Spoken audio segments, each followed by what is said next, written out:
Hello friends, I'm here at Bangor City Cemetery, Bangor, Maine, USA, and I started a project last May where I walked grave to grave, much as I have in many other cemeteries, to try to photograph and document on Find a Grave as much information as possible.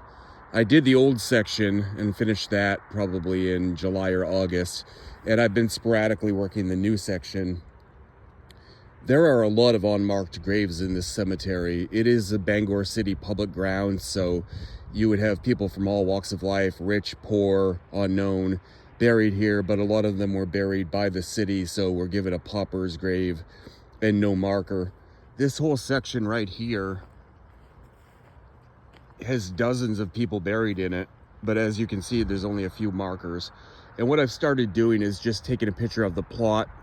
Mount Hope has better than average burial records, and so does Bangor City Cemetery. They kind of go, they're literally right next to each other, and the burial records are kind of lumped in together, and it will often say what plot they're in. And some kind souls have already made Find a Grave entries for plots of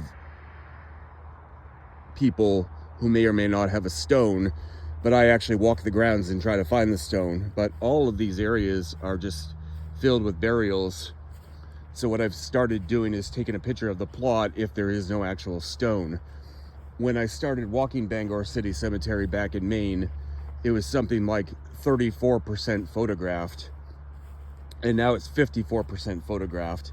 And a lot of that is just taking pictures of the plots here, because everybody deserves to have some kind of memorial, no matter who they were, rich, poor, thief, humanitarian. We'd like to remember them for history's sake anyway. So I will continue to document as much as I can, weather permitting, before winter sets in. And then you can bet I'll be back out here in the spring for what I don't get to before winter.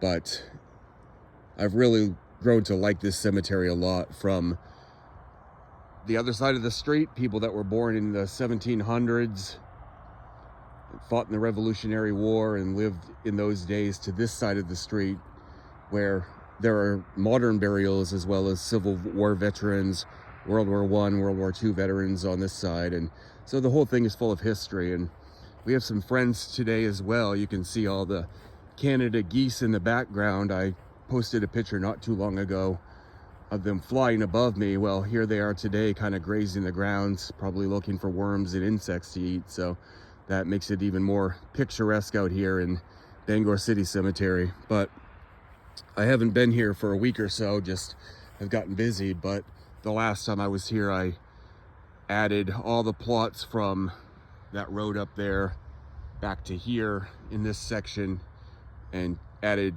pictures of the plots to the ones that didn't have stones. But literally many people buried here, and at least halfway down this road there's only about maybe 5 or 6 stones, but literally dozens of burials.